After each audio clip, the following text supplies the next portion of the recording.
لیکن دوسری جانب ہواؤں کا رخ اچانک سے تبدیل ہونا شروع ہو گیا ہے۔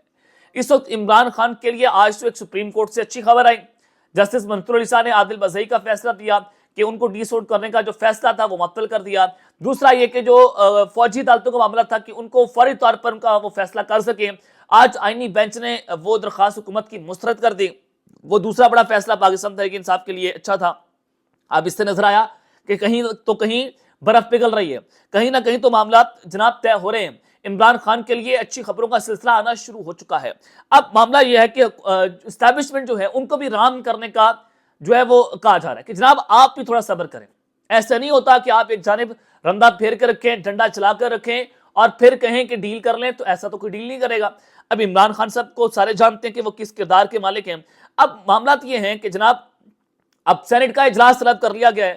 سینٹ کے اجلاس میں پاکستان تحریک انصاف پر پابندی کی قرارداد بھی پیش کی جا سکتی ہے۔ حکومت کوشش کر رہی ہے کہ پی ٹی آئی کے اوپر پابندی لگا دی جائے، کیونکہ ان کو نظر آ گیا ہے شہباز شریف کو کہ جناب ہم جا رہے ہیں، ان کی قربانی کا فیصلہ ہوا ہے، بیک اینڈ پر مذاکرات ہو رہے ہیں۔ اب اگر شہباز شریف کی قربانی کا فیصلہ ہوتا ہے تو پھر عمران خان کی واپسی ہے۔ عمران خان کی واپسی ان کے لیے موت ہے۔ تو یہ جناب موت کو بڑے قریب سے دیکھ رہے ہیں اور ان کو نظر آ رہا ہے کہ عمران خان واپس نہ آ جائے تو یہ پاکستان تحریک انصاف کے اوپر پابندی لگانے کے لیے قرارداد انہوں نے پیش کر سکتے ہیں۔ اس کے لیے اجلاس طلب کر لیا گیا ہے۔ ملک کی سب سے بڑی سیاسی جماعت کو جعلی پارلیمنٹ کے ذریعے یہ پابندی کی قراردادیں پاس کروا کر یہ ثابت کیا کرنا چاہتے ہیں۔ فارم 47 کی الاسٹک آپ نے پہنی ہوئی ہے، عوام کا اعتماد آپ پہ نہیں ہے، عوام کا ووٹ آپ دے کر نہیں آئے، تو آپ ثابت جناب کیا کرنا چاہتے ہیں؟ اس سے پہلے بھی آپ نے کئی جماعتوں کے جو پابندی کے آرڈرز ہیں وہ بھی جاری ہوئے، ان کا کیا ہوا؟ آج وہی اقتدار میں بیٹھے ہیں، آج آپ اقتدار کے اندر، کل یہی پارٹی اقتدار میں ہوگی، پھر کیا ہوگا؟ کیا آپ عمران خان کا راستہ اس سے روک لیں گے؟ اس کا جواب ہے کہ جناب آپ اس کا راستہ نہیں روک سکتے۔ اب میں خبر دینا چاہتا ہوں سہیل وڑائچ کے حوالے سے۔ سہیل وڑائچ صاحب نے ایک بہت بڑا جو ہے انہوں نے اپیل کی ہے، دعویٰ بھی کیا ہے، اپیل انہوں نے کی ہے اسٹیبلشمنٹ سے۔ اب سہیل وڑائچ کہاں سے بولتے ہیں؟ اس سے نظر آتا ہے کہ اسٹیبلشمنٹ کو رام اندر سے کیا جا رہا ہے۔ سہیل وڑائچ کہتے ہیں کہ خان صاحب پاکستان کے بحران کو سمجھتے ہوئے فی الحال مکمل طاقت کی خواہش چھوڑ دیں اور مقتدرہ بھی مرزا جٹ کی طرح گلیوں میں اکیلا پھرنے کی کوشش ترک کر دیں۔ جناب یہ سہیل وڑائچ کہہ رہے ہیں کہ عمران خان بھی ایک قدم پیچھے ہٹے، مقتدرہ بھی ایک قدم پیچھے ہٹے اور یہ ملک کے لیے بہت اچھا ثابت ہو سکتا ہے۔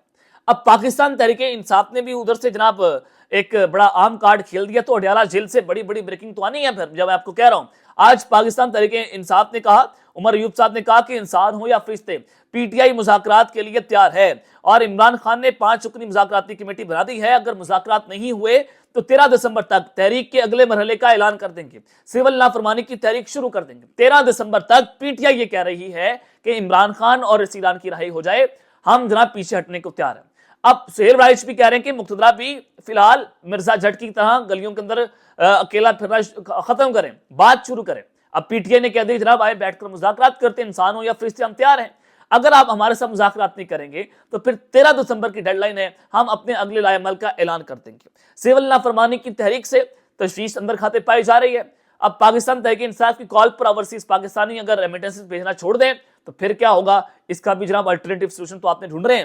تو اب سینٹ کے اندر بھی اپوزیشن لیڈر شبلی فراز نے کہا کہ جعلی حکومت ہمیں جعلی کیسز میں مصروف رکھنا چاہتی ہے، جبکہ چیئرمین پی ٹی آئی بیرسٹر گوہر نے کہا کہ 26 نومبر کو پاکستان تحریک انصاف کے جاں بحق کارکنوں کی مصدقہ تعداد 12 ہے۔